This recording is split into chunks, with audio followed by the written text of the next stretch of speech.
ಎಲ್ರಿಗೂ ನಮಸ್ಕಾರ. ನಾನು ವಿಜಯಕುಮಾರ್ ದಾವಣಗೆರೆ ಆತ್ಮೀಯರೇ. ಇವತ್ತು ನಾನು ಹರಿಹರ ನಗರಕ್ಕೆ ಬಂದಿದ್ದೀನಿ. ಕಾರಣ ಏನಪ್ಪ ಅಂತ ಅಂದರೆ, ಇಲ್ಲಿ ಹಿಂದೂ ಮಹಾಗಣಪತಿಯ ವಿಸರ್ಜನಾ ಕಾರ್ಯಕ್ರಮ ಪ್ರತಿ ವರ್ಷದಂತೆ ನಡೀತಾ ಇದೆ. ಆದರೆ ಈ ವರ್ಷ ಯಾವುದೇ DJ ಸದ್ದಿಲ್ಲದೆ ಕೇವಲ ಜಾನಪದ ಕಲಾ ಮೇಳಗಳೊಂದಿಗೆ ನಡೀತಾ ಇದೆ. ಈ ಒಂದು ಮೆರವಣಿಗೆಯ ಸಾರಥ್ಯವನ್ನು ಹಾಲಿ ಶಾಸಕರಾದಂಥ BP ಹರೀಶಣ್ಣನವರು ವಹಿಸಿದ್ರು.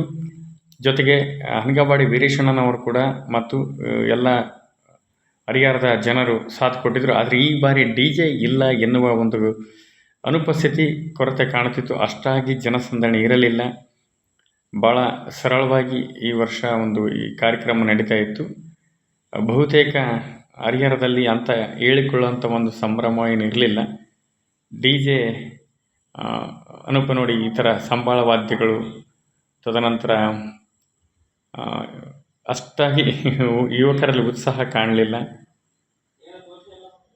DJ ಇಲ್ಲದೆ ಆಮೇಲೆ ತದನಂತರ ವಾಹನಗಳಿಗೆ ಮೆರವಣಿಗೆ ಇರೋದರಿಂದ ಊರಿನ ಹೊರಭಾಗದಲ್ಲಿ ಬರುವಂತೆ ಪೊಲೀಸ್ ಬಿಗಿ ಬಂದೋಬಸ್ತಿತ್ತು.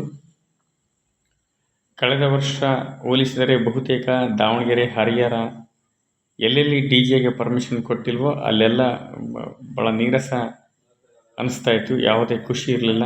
ಬಹುತೇಕ ಸಂಭ್ರಮ ಕಳೆಗುಂದಿತ್ತು. ಬರುವ ಶನಿವಾರದಂತೂ ಕೂಡ ದಾವಣಗೆರೆಯ ಹಿಂದೂ ಮಹಾಗಣಪತಿ ಕೂಡ ಹೋಗ್ತಾ ಇದೆ.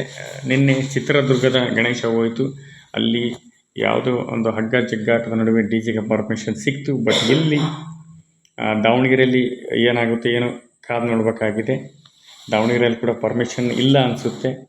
ಹರಿಹರದ ರೀತಿಯಲ್ಲಿ ಕೂಡ ಇಲ್ಲಿ ಭಾಳ ನೋಡಿ, ಇಲ್ಲಿ ಹೆಣ್ಮಕ್ಳು ಡೊಳ್ಳನ್ನು ಕೂಡ ಕರೆಸಿದ್ದಾರೆ. ಜಾನಪದ ಕಲಾ ಮೇಳಗಳಿಗೆ ಯುವಕರು ಹೆಜ್ಜೆ ಹಾಕ್ತಿದ್ದು ಕಂಡು ಬಂತು. ನೋಡಿ, ಅಷ್ಟಾಗಿ ಜನರು ಕೂಡ ಇರಲಿಲ್ಲ.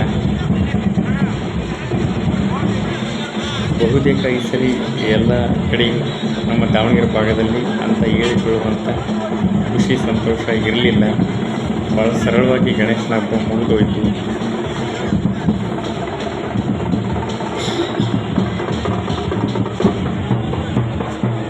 ನೋಡಿ, ಇಲ್ಲಿ ಡೊಳ್ಳು ಕೂಡ ಬಂದಿದೆ. ಇಲ್ಲಿ ಪರವಾಗಿಲ್ಲ, ಸ್ವಲ್ಪ ಜನ ಇದೆ.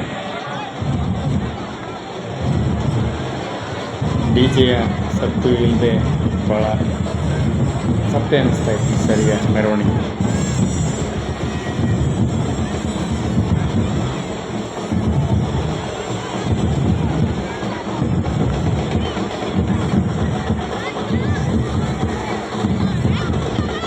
ಅಂತ ಇಲ್ಲಿ ಯುವತಿಯರು ಕೂಡ ಜಾನಪದ ಕಲಾ ಮೇಳಗಳಿಗೆ ನೃತ್ಯವನ್ನು ಮಾಡ್ತಾಯಿದ್ರು.